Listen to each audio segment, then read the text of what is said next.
অবশেষে অপেক্ষার অবসান। দীর্ঘ 11 বছর পর আবারও বাংলাদেশের মাটিতে ফিরছে এশিয়া কাপ।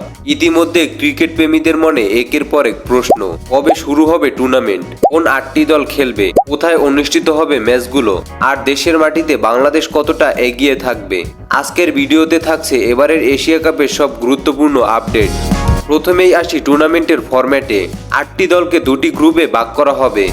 প্রতিটি গ্রুপে থাকবে 4টি করে দল। গ্রুপ পর্ব শেষে প্রতিটি গ্রুপের সেরা 2টি দল উঠবে সুপার 4-এ। এরপর সুপার 4-এর সেরা 2 দল মুখোমুখি হবে ফাইনালে। এবার আসি দল সংখ্যা নিয়ে। এশিয়া কাপে মোট 8টি দল অংশগ্রহণ করবে। সম্ভাব্য দলগুলো হলো: number 1 Bangladesh, number 2 Bharat, number 3 Pakistan, number 4 Sri Lanka, number 5 Afghanistan, number 6 সংযুক্ত আরব আমিরাত বা UAE, number 7 Oman, number 8 Hong Kong. এখন প্রশ্ন হলো, এশিয়া কাপ কবে শুরু হবে? এশিয়া কাপের সম্ভাব্য সময়সূচি হলো 2027 সালের 4 জুন থেকে 18 জুলাই পর্যন্ত ম্যাচগুলো অনুষ্ঠিত হওয়ার কথা রয়েছে।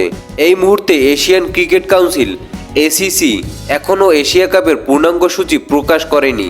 ওয়ানডে বিশ্বকাপের আগে ম্যাচগুলো অনুষ্ঠিত হওয়ার কারণে এবারের এশিয়া কাপ অনুষ্ঠিত হবে ওয়ানডে ফরম্যাটে, অর্থাৎ 50 ওভারে হবে এবারের এশিয়া কাপ। এবং এবারের টুর্নামেন্টটি দীর্ঘ 11 বছর পর বাংলাদেশে অনুষ্ঠিত হতে চলেছে। আর এই ম্যাচগুলোর সম্ভাব্য ভেন্যু হলো মিরপুর, চট্টগ্রামের পাশাপাশি সিলেটেও। বাংলাদেশের জন্য এবারের এশিয়া কাপ হতে পারে একটি বড় পরীক্ষা। ভারত, পাকিস্তান, শ্রীলঙ্কা এবং আফগানিস্তানের মতো শক্তিশালী দল থাকায় প্রতিটি ম্যাচই হবে কঠিন।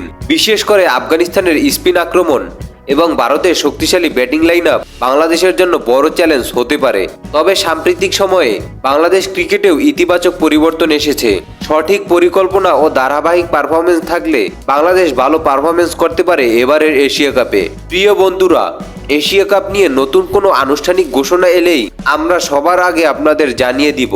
সকল আপডেটের জন্য চ্যানেলটি সাবস্ক্রাইব করে বেল আইকনটি অল করে রাখতে পারেন। ধন্যবাদ। আসসালামু আলাইকুম।